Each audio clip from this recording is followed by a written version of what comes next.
Hello! Welcome to Alpha Book Club. This is our online interactive book club for our Alpha community members. Hi. I'm Hector Navarro, and before we start, you pause it right there, we've got some business to attend to. We had a very special, sorry Peacock, okay, he's like, okay, already off the rails. We had a very special person have a very special birthday recently. Oh, that's so sweet. So I'm going to go ahead and so sing a sweet. song. If you guys know the words, sing along. Really? We might not have the rights to this, but this is going to be a little bit different. Marty, it's your birthday. Happy birthday, Marty. Marty, it's your birthday. Happy birthday, Marty. Hey, when are we going? You gave me the gift of a lovely co-host, and I'm proud of you today. Marty, it's your birthday. Happy birthday, Marty. Marty, it's your birthday. Happy birthday, Marty. Two things really quickly on that. One, when are we going to karaoke? And two, is this because you feel guilty because you didn't come to my party? Soon I hope, and absolutely yes, that's true. There we go. There it is. Joining me as always is Maude Garret. Give it up. She Hi. just had a birthday. I know, I'm 22 now. What, 22? Yeah. Wow. Went from 17 to 22. Wow. Guys, Rachel Heine, our other co-host, she's currently on Oceanic Flight 815. We hope to expect to see her safe and sound next Wednesday. What? That's horrifying. Rachel, Don't die. I hope that you don't have any lingering threads in your storyline that you need solved on an island. Oh boy. Okay, so welcome to our Oh, was that a Alpha lost guests. joke? It was. Guys, it went over my head. I thought isn't this Oceana. Oh. I thought it was a 1984 joke. Whoa. Or was that lost on you? Oh, I didn't sawyer that coming. Oh, I should lock it down. Dude, I just got jacked. Oh, man. Damn. I didn't get it, but... Ben, Linus. Okay, welcome to our Alpha guests. Look at everybody in the Alpha chat Yes. saying happy birthday, Maude. Oh, That's so thanks, lovely. guys. She Java just Book turned Geek Girl, 27. thank you so Happy much. birthday, Maude. From Bucky B61B 618, from Java Book Geek Girl. All of our friends are in the chat. Lost the numbers. Sick lost joke. If it is lost to the numbers. That's right. So really Yes. appreciated that. This month we are tackling the eerily relevant dystopian classic, 1984. Last week we introduced the book and set the stage for some of the tough themes that the book addresses, like conformity, freedom of expression / thought, and control. So previously, what happened in the first section of this book, Maude? Fill us in a little So bit. glad you asked. It really did a lot of world building and just really kind of showed what 1984, what he predicted it to be. In 1949 is when George 1949, Orwell wrote this. Around the Cold War era, I believe. I'm not really good with modern history, I'm not going to lie. Great with Mesopotamia. Can identify 3 Grecian columns. Don't really like modern. I'm good with world and U.S. history after comic books were a thing. And then I can kind of line things up and go like, oh, that was the Silver Age. Got it. I learned a lot from video games, I'll tell you. Age of Empire, Rorgan. Anyway, this popularized the term Orwellian, which describes surveillance, manipulation of truth in history, and deception by a totalitarian or authoritarian state or government, which is frightening because it kind of looks like we're heading there. Yeah. Yay! Yeah. That's why there's wine. Now, this warns of a dystopian future if we do continue down this path. Now, this path is when there is someone who's in power and everything else starts shutting down. You have less rights, you have less freedom. But the way that they've kind of depicted it in this particular book means that you can't even think about breaking a rule. You can't even show that there's any kind of, Because you're being observed the whole time. Yes, Big Brother is watching. And there's no mind control or mind manipulation happening, but people in this world are being conditioned from a young age, from being kids. Conditioned and brainwashed. Which is fascinating, the way that they tackle kids in a family situation. They make it seem like a game to children. They make the game of spotting out traitors and ratting them out, even if they're your own parents. Yeah. And then your parents will be sent away, and then you'll be like happier. You'll be part of this sort of spy group. And vaporized. Oh. Which every time I read the word vaporized, it reminds me of Which gun? Dr. Evil in Therapy. Of a what? Which gun? Isn't there Which like a ray gun? Sure, like a ray- Duck Dodgers gun, a phaser. I'm But just talking to the right people about this, I know. yeah, I just think of Dr. Evil in Therapy saying, "I had them liquidated, you little shit." That's what I think of. Like, who says vaporized? That's so crazy. But Who puts yeah, lasers on sharks' heads? yeah, exactly. But they can't read your mind. But like you were saying, Maude, everything is being observed through like telescreens, Yes. microphones everywhere. Being monitored So they'll completely. pick up on things. But what I find frightening, and it kind of is tapped in to part 2 of the book a lot, is that they are literally erasing history. There is no evidence on what used to happen. And you're realizing that in your life, you know, I've only been on this planet for 22 years, so I don't know if it's a little bit different for you. But You're so young. So young. But Very things- mature for your age. Very Thank mature. you so much. I get that a lot. Very wise and mature. frighteningly a lot. But knowing that events that happened 4 years ago, like, I don't know, who you're at war with, Right. can be completely changed, and you're going, wait a minute, am I remembering this correctly? Or, you know, am I just being told what the fact is now? Alternative facts. And now you're believing it. And they're also erasing language. They're doing something called Newspeak, and Newspeak is, you know, good, plus good, ungood.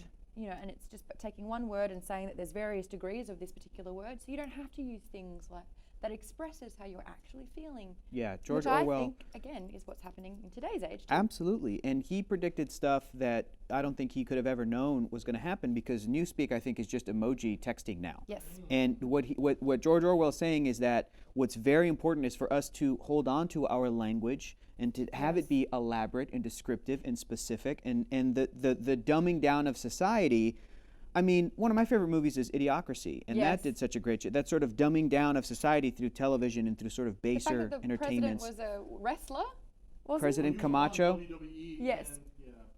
I just think it's so spot on. In Yeah. Idiocracy, yeah. I thought But you meant, like, our current president. oh, our current president, who was on the WWE? he was on the Yeah, that lines up. Yeah, that lines up. Same thing. No, I'm not talking no, about it's- Real World. I'm talking about the movie Idiocracy. But who can tell? Who can tell? It's got what plants want. It's got electrolytes. It's got what plants need. It's got what they crave. So, yeah. We're also touching on themes like having sexuality as another method of control. So there are anti-sex leagues where, you know, you wear a red sash around your waist to be like, no, I do not want to, you know, give myself over in those emotions. So it's locking down how you're feeling as well. And hearing Winston talk about his ex-wife and how she would, you know, systematically and methodically be like, tonight it's happening, whether I like it or not. No, she doesn't. She hates it and she freezes and she's just so against it, but knows that it's for the greater good. Yeah, of maybe trying to have a baby and then they can't have a baby. And there's just so many things that line up with, I mean, this It's is... bleak. It's Yeah, awful. yeah. I don't want to be here. I Yeah. don't want anything to do with this. I feel like all the color is drained out of life. Sure.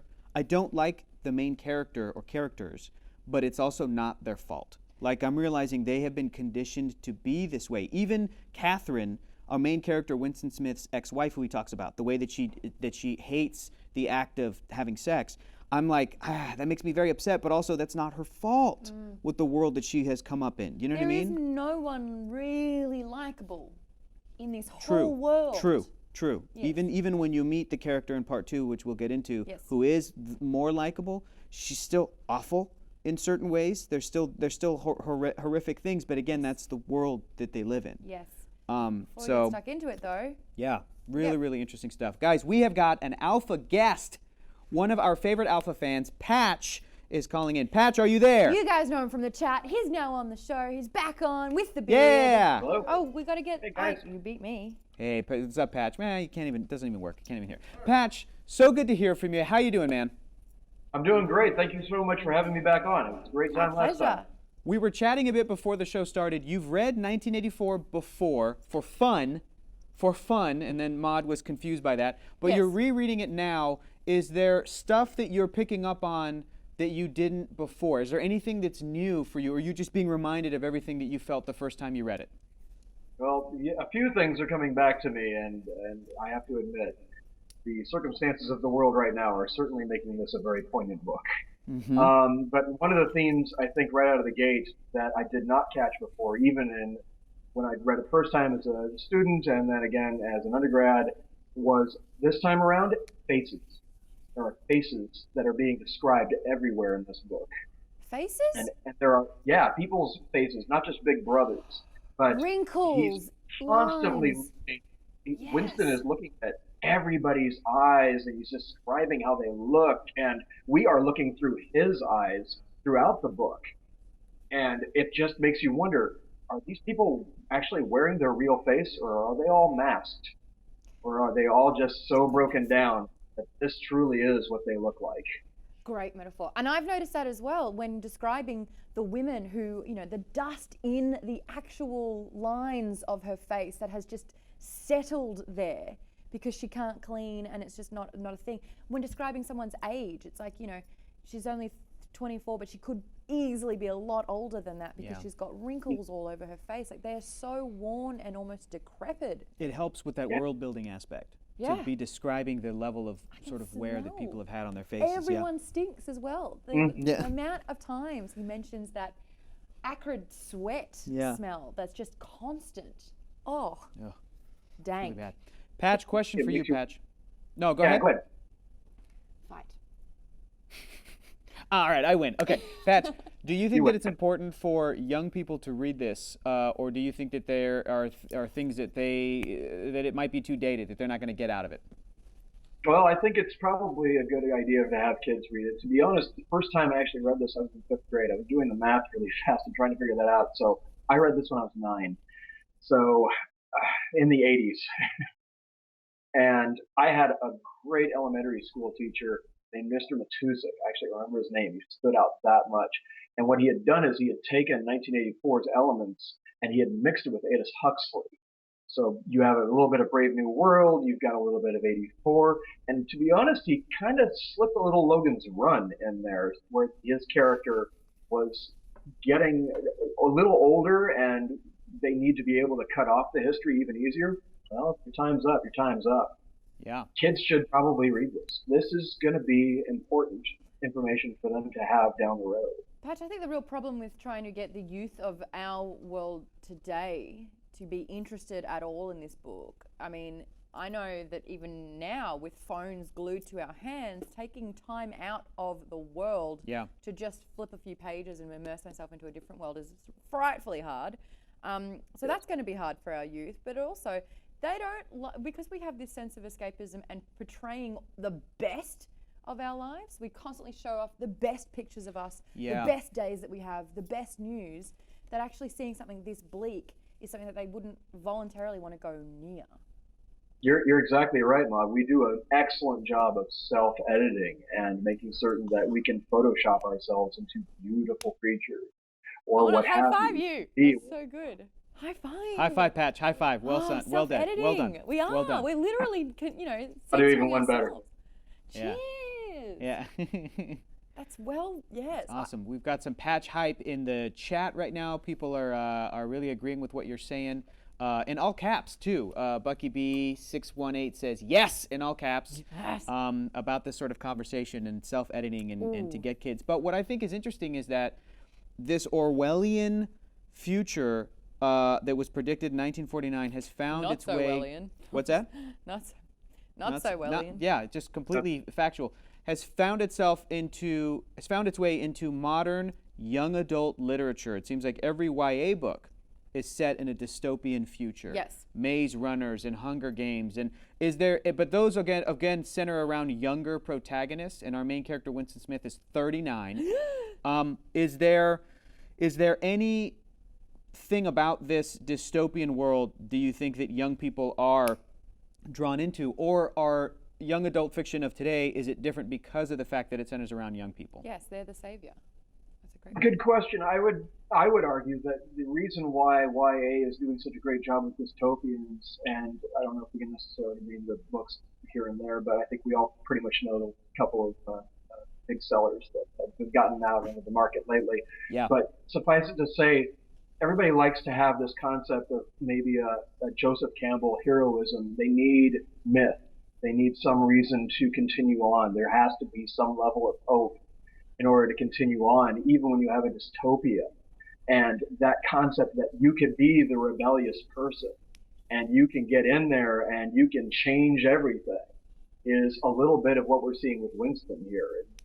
Yeah. Even though he is as old as he is, and given how everything looks, everybody looks a little bit older. So he's a very old 39. And this is something that I think Eric Blair, which is George Orwell's real name, I think that's something that he was totally afraid of, was that there would be some monstrosity coming and telling everybody that it's not good to be young. It's not good to continue on.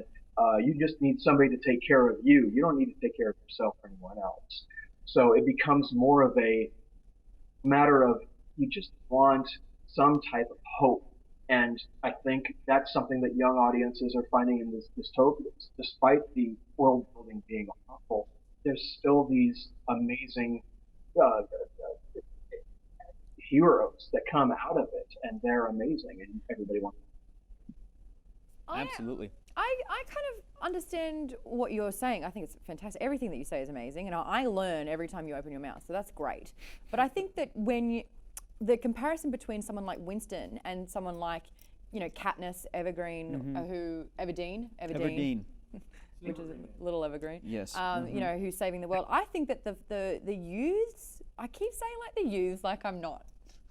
22 youth. They're saying like Bucky B 618, all those crazy kids. Yeah. I was doing one of those moments, but I feel like the risk factor. Yeah, I know. Old Maud on the lawn. Get off my lawn! Yeah, there it is. The risk factor, when you are older and you have established a family and you have children, you have much more responsibility, and you can't throw all of that away to save the day and to risk your life and to risk yourself. But the youths, they haven't kind of experienced what it's like to raise children or to have a family or to be responsible for other people. They are literally like in the most self-absorbed moments of their lives, which is kind of fantastic. And they're the prime candidate to be the ones that can actually put everything on the line to try and make a difference and to try and save the day. And they're physically more fit, I guess you could say. Yeah. So now I can physical bench. fitness is certainly to their advantage, and perhaps like us, right? Yeah. What do you think about that? About the difference Who would save between the world?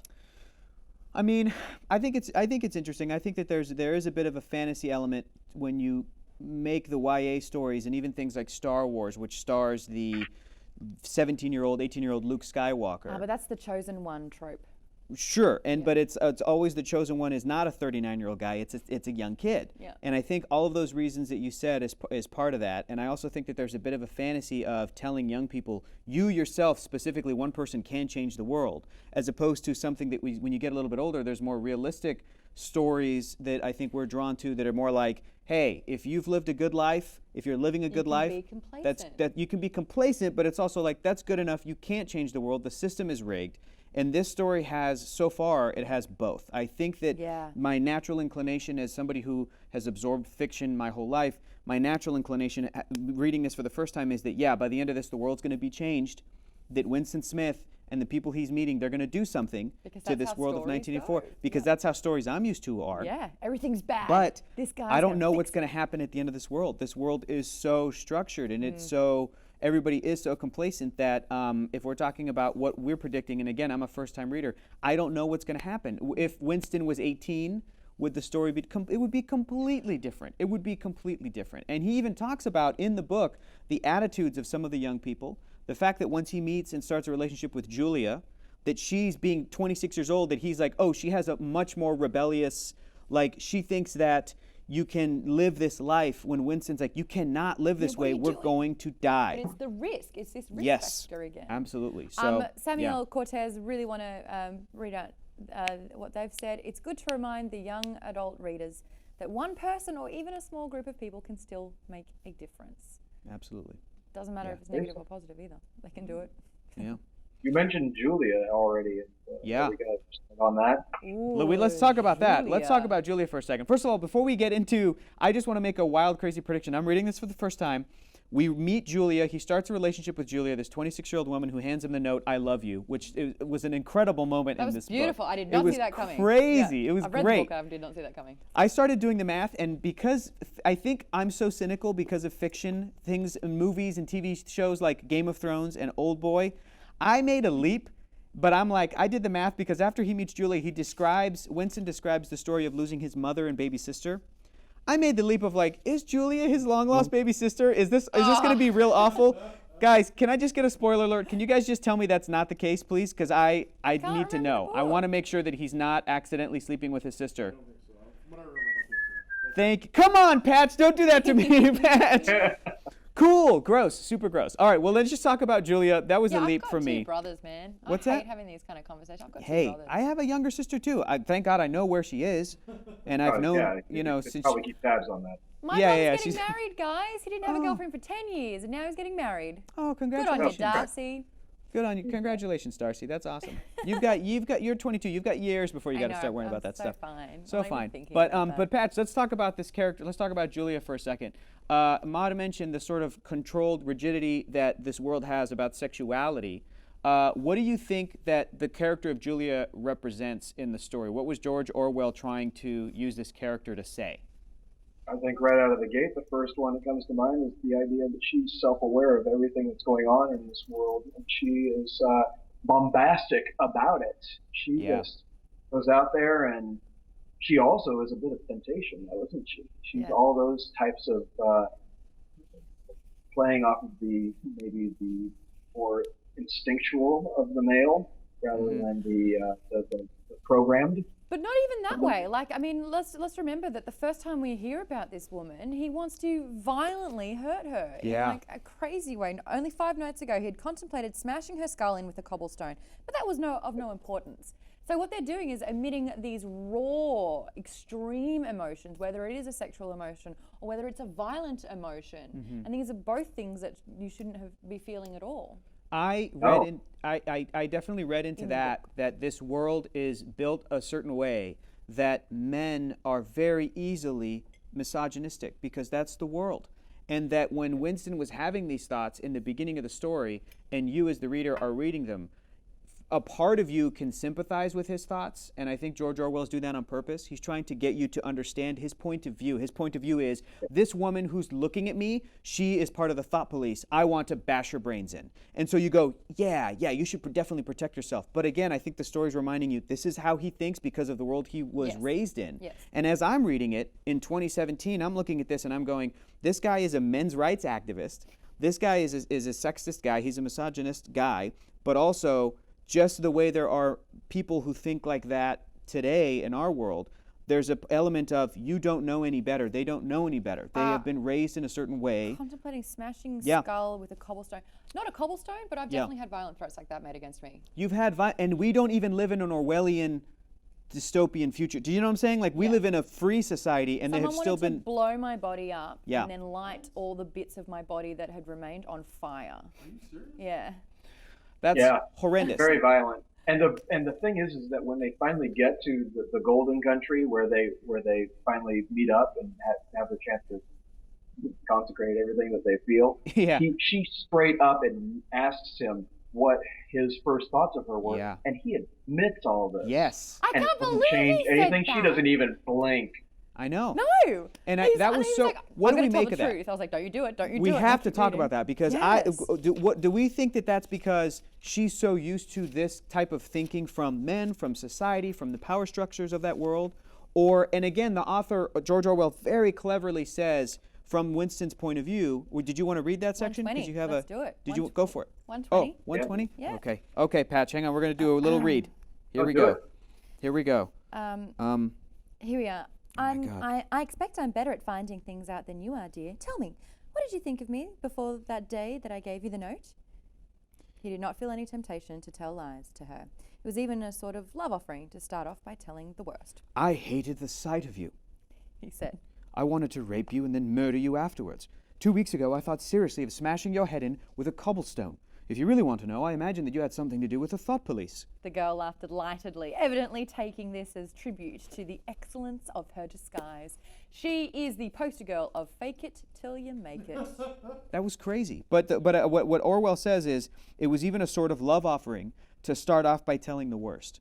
And I think there's some truth to that, but there's also, George Orwell has put that in there, I think, to get you to again, be on Winston's side for having these horrendous thoughts and then still allowing this character as the reader, you're going to allow Winston to have a relationship with you. You put a big question mark and an exclamation point. Yes, I've started writing in the book so I can refer to my notes. And on this one, I'd simply written heavy down the bottom and then question mark, exclamation mark in here. But because the world is so rigid, he makes this profession of just pure honesty. And there, again, like I said, there's an element of that honesty that is admirable. When you're in a relationship with somebody, you need to be 100% honest. I have the honesty policy. It's a good policy. Hopefully you're not honestly admitting to a person that you want to do that to them. But other than that, And I think the other thought that I had was really interesting was that you would think because of the way that the world is structured and misogyny and sexism, that he would dislike the fact that she had had other sexual partners, but the opposite happened. She described, when she's 26.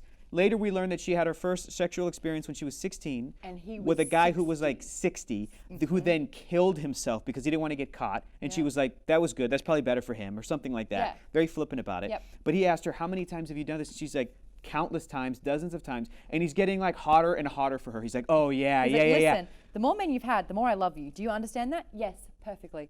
I hate purity. I hate goodness. I don't want any virtue to exist anywhere. I want everyone to be corrupt to the bones. Well then, I ought to see you, dear. I'm corrupt to the bones. Boner! Am I High five, okay. Yeah. Oh man, Patch, what do we make of all that stuff, man? Here's the big twist for me was that her promiscuity turning him on even further makes it even more of a strange thing for any reader, because we're reading this and we're thinking, finally, an empathetic creature in all of this. What did I just sign on to actually back? Yeah. Yeah. Exactly. Yeah. That Exactly. This type of yeah. extremism is perfectly acceptable in this world. Absolutely, And- because the world is already so extreme. The world is so extreme that that Orwell's offering the counterpoint. This woman who is secretly doing this very extreme stuff, where she passes a note, "I love you," and she may love Winston, but it may just be this sort of attraction and infatuation that in feels this like a game to in her. this heightened, repressed world, it is love. And the most extreme thing you can do is say, "I love you," and then the most extreme thing you can do is go, "Meet me here in the woods. We're gonna bone," before we even like get to know one, because there's like no time. There's no time. No, yeah. And you're right, Patch. It's getting you to sign on to this, and you're like, this is insane. And imagine how crazy it was in 1949.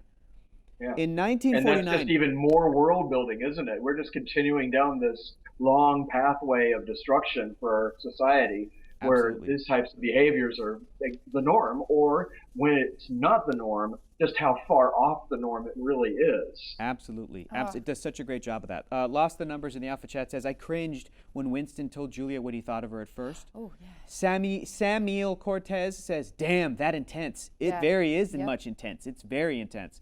Java Book Geek Girl says, her idea of rebellion feels more akin to a teenager rebelling against a parent rather than a person rebelling in a way against an unjust system Well, I wanna in read- order to tear it down. Absolutely. I want to read this passage really quickly because it kind of surmises it up really nicely. In the old days, I'm on 126. Okay. In the old days, he thought, a man looked at a girl's body and saw that it was desirable, and that was the end of the story. But you could not have pure love or pure lust nowadays. No emotion was pure, because everything was mixed up with fear and hatred.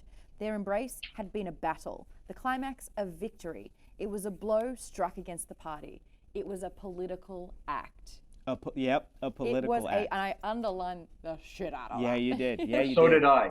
Yeah. Man, This you know- isn't Yeah. this isn't passion. This isn't lust. Sex This is is a literally political act. Yeah. Yes, it's and like I kind of really liked the assumption that she's revolting, and it's seen as revolting. Ah, that's a good. That's You very. like that, guys? Your wordplay is fantastic. I'm That's the really blonde, good. but You know, there and you it's go. and it's so funny that they have made. bear with me for a second. They've made like heterosexual lovemaking a political act in this world, where like in our world it's not. But there's other forms of love. Pump for Trump. What is that? What is that? What is it? Well, I mean, Well played. Well played.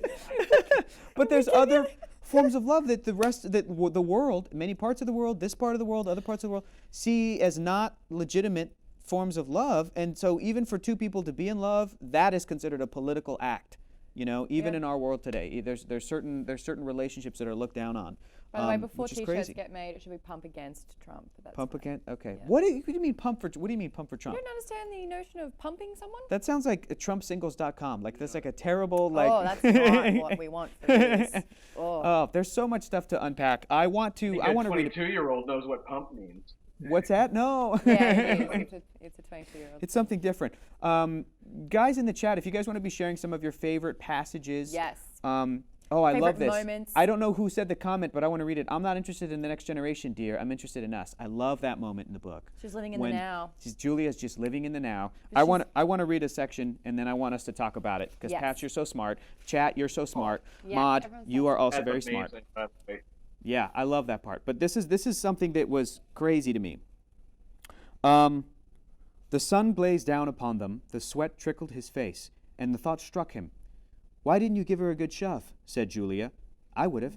"Yes, dear, you would have. I would have if I'd been the same person then as I am now. Or perhaps I would. I'm not certain. Are you sorry you didn't?" "Yes, on the whole, I'm sorry I didn't." They were sitting side by side on the dusty floor. He pulled her closer to him. His head rested on her shoulder, the pleasant smell of her hair conquering the pigeon dung. She was very young, he thought. She still expected something from life. She did not understand that to push an inconvenient person over a cliff solves nothing. "Actually, it would have made no difference," he said. "Then why were you sorry you didn't do it?"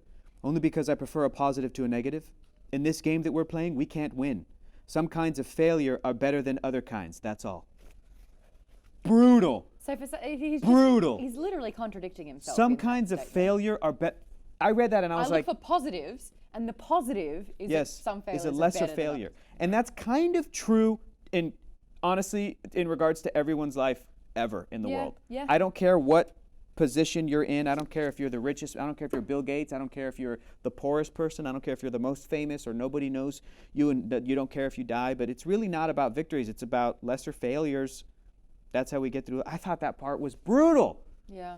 This is bleak. Honestly, my word of this book is just bleak. I had to apologize to friends that I was reading 1984 as they're walking up to me like, "Hey, how you doing?" And I'm like, "Hey," like it's somebody I hadn't seen in months, and I'm like, "Sorry, I'm reading 1984. I'm in a weird place. I'm reading 1984. I'm like, sorry, good to see you. Hi. I gotta get back to this." What were you going to say, Pat? Yeah, sorry, Patch. That section that you read from, it's when they're in their room that they've taken up above the antique shop, and that's become their sanctuary. And that's another theme that I thought ought to be brought up at some point throughout the reading of this book, that there are different types of sanctuaries. For example, in the first part of this book, the sanctuary was not Winston's home, it was his workplace. Yeah. And for others, it's how they treat each other and how they feel during hate week or hate minute or hate whatever. And now they have their own little hidey hole away from everything. No telescreens, nothing, just each other. And they're fixated on this bell tower. Yeah. And the At the church. church. Yeah. Yes. It's another Which is thematic triggering element of the time. nursery rhyme. Yes. Which is a memory which was squashed. Yeah. And they both of them can't figure out the words. I love that it's a jigsaw puzzle with that. It's so great. And even the guy who owns the shop, I love that section in the book where Winston describes how he feels that even the guy who runs the shop knows what he's doing and that it's just a matter of time and that they're all going to get killed and found out and die. But it's still better this way than to not do this at all. It's still better to have the shop owner rent out this hidey hole, to have Winston and Julia stay there, to have the shop owner not even sell anything ever. I You know what love I mean? that he's a collector. He's a hoarder. Yeah, He's a collector. And all of that is still a better life temporarily than to not live at all and last forever indefinitely. Yeah. That's it, quality of They've life. become part of his collection. Yes. These two people that's true, Patch. Shit. That's great. He's good. Patch is good, you guys. Patch is great. Wow. That's great. Java Bookie Girl shared that quote that she also liked it's along so with great, Maude. but you get I hate purity. I hate goodness. Yeah. You get such a sense of Julia, and she's a breath of fresh air. Like, we spent the first third of this book hating this woman. We thought that she was stalking our character. I still can't side with her 100%. And Because I she's can't either with almost Winston. To the other way. Like, Winston's going, I know that they're erasing history, and he's trying to hold on to And she's like, who evidence. cares? Yeah, And let he's it go. like, It's we done. got to remember that the party didn't create airplanes. And she's like, why does it matter? I don't even care. And he's like, Exactly. he's trying to explain to her why it's important, and she's like, I don't So even they're care. constantly dealing in absolutes. His is failure, restriction, this is life, accept it, it's bad, and that's everything. And she's like, no, there's so many great ways to cheat the system. Yeah. And then he's like, well, the way that I'm cheating the system is to hold on and preserve. And she's like, no, don't worry about that. And so it's like they're contradicting a lot of things together. Yeah. I liked how she was constantly telling him, or at least made the one mention of, you have to adhere strictly to the small rules so that you can break the big ones. That's Yeah. it. Yeah. And But that's what effort. So they're working, 40, 50, 60. He's working 60-hour weeks. And then they've got to take up extracurricular, where basically he's building bombs on the side as like a and bonding she's going to these experience. anti-sex meetings. She's handing out brochures, putting up posters. Like, the whole thing is just... But reading this, I don't know if you guys were reflecting on your life, but I certainly was. Yeah. Okay, I don't know, We've got it good. We're fine. Marty, if you were Oh, yeah. but I was just thinking about how fortunate I am and how many privileges I have for certain certain aspects in my life. And I'm reading this and I'm going, I can imagine there are people who could read this today, even living in the United States, who go, yep, that's what I do. I have a certain life, but I have to follow all of these rules and regulations. I have to follow those little rules so that I can break the big ones for various aspects of their life. There are people who work that hard, who have to go to extracurriculars, and there's still something that they're hiding, that they can't be themselves, that they, for whatever reason. And it breaks my heart. And I imagine that everybody responds differently to this material. And that's probably why it's endured forever. It's a classic. Every other time we've read, we've placed ourselves in the book, and we've been able to relate to a particular character. This is probably the first book where I have not put myself in this world. I am merely spectating. I'm floating. I'm floating above, this for sure. This is not something that I'm immersed in. This is not something that I... Well, are you like that, Patch? I too have stayed in God view. Yep. Yeah, absolutely. Well, Patch, huge thanks for calling in, man. That was a great discussion. Can you remind the viewers... Thank you, Patch. You're so smart and great beard. Can you remind the viewers that they can join as a guest and just let everybody... Well, I'll just go ahead and do that right now. I'll remind everybody. Just like Patch, you guys can join as a guest. You can Skype in. Hit us up on the Twitter. Join Team Alpha with the hashtag Alpha Book Club. So huge thanks to Patch. Really appreciate it, bud. That was a great conversation. Yeah, big shoes to fill. Poor You guys are everyone great. else Thank who you wants to be again. on the show. Thank you. Follow that. Say that again. Oh, yeah. Yeah. I love it. I want to talk about these themes. Yes, says Patch. absolutely. It's my favorite. It's my absolute favorite. I want to hear from so many different people. I would love to hear if you have a completely different read of the book or if you're bringing, again, a different life experience. You guys in the chat, I'd love to hear from you guys. So this is the part of the show where we're going to go over real quick our predictions, what we think is going to happen. I've never read this. You've read this before. Honestly. But you've forgotten everything. Everything. I'm hoping that my prediction of Julia and Winston being related does not come true. Yeah, you gotta dun dun dun dun dun. It's right. It's awful. But that's what's happened to pop culture. Yeah, really brothers quickly, and sisters. Man. In the chat, something is happening, and I kind of like it. We're talking about whether we actually like Julia or not. Is this something that's exciting for you? I kind of love that she's bucking the system. Oh, for that sure. She's in control. This is a woman who's 13 years younger than our protagonist, and she's got everything figured out. She knows the spots. She's got the hookups. She's, pulling tea, coffee, chocolate, makeup. She's got all these things that he's just like at a loss going, whoa, you know what's up. That was a really interesting section too, because again, I can't help but bring my own life experience and my own morals and values to this book. It's tough for me to throw everything away and go, okay, well, imagine if I lived in this world since I was a child. So that the fact that she's like, the way that I want to rebel is I want to be a lady and put on makeup. I'm kind of like, really? I'm like, Julia, really? That's not. But in this world, that's huge. That's massive. When you hear that all the women are just broken. Yeah. And literally covered in dust. That for me was just like, whew, this is just, to me, they're not one color. So to put a pop of makeup on a face is just, it's extreme. It's extreme. Yeah. That's crazy. To be that ladylike, to rip the sash off, but then afterwards put it on and do the thing. So, I mean, I just, I'm saying I wouldn't date Julia if I met her today, but maybe I would if I lived in 1984. You know what I'm saying? No? Nothing? I got nothing? I can't put myself in the book. It's so hard to relate. It's very difficult, I hope. I'm just not there. Yeah. Okay, but, do you have any fan casting real quick? Do you have fan casting? I actually got a young Selma Blair for Julia. Really? Yeah. Young Selma Blair, I can see that. I put a young, because I need to know more British actresses, English actresses, Keira Knightley. Like a Pirates 1 Keira Knightley. Yeah, but the whole time? Are you trying to hear her? I'm sorry. There's just all the Pirates. I got Clive Owen as Winston. Oh, I like that. Yeah. What's he doing these days? I know, right? I don't know. Clive. He's probably in direct-to-videos. What's that? Clive Owen's doing the Nick, I think, over on Showtime. He's doing the Nick? Yeah. That's right. Showtime show. That's all. That's cool. He's on a show that's we're not cool. watching. So much love for Patch, by the way, in the comments. Patch, honestly, rocking it so hard. Speaking of Clive Owen, I was listening to the Children of Men soundtrack while reading 1984. That's what it was. It's perfect. It's perfect. Oh yeah, love Children of Men. If you guys haven't seen it and you're enjoying this book, go see Alfonso Cuarón's Children of Men. It is maybe the best movie of the 2000s. Wow, It's I haven't so seen good. it. You haven't seen Children of Men? No. Woo! Maude. Oh yeah. Okay. Maude. It's fantastic. Guys, here's your homework for next week. We've got to finish up to the end of book 2. We're really. That's the show. It's it. That We're flew. Yeah, it did fly. Wow. Again, it's because Patch is so smart.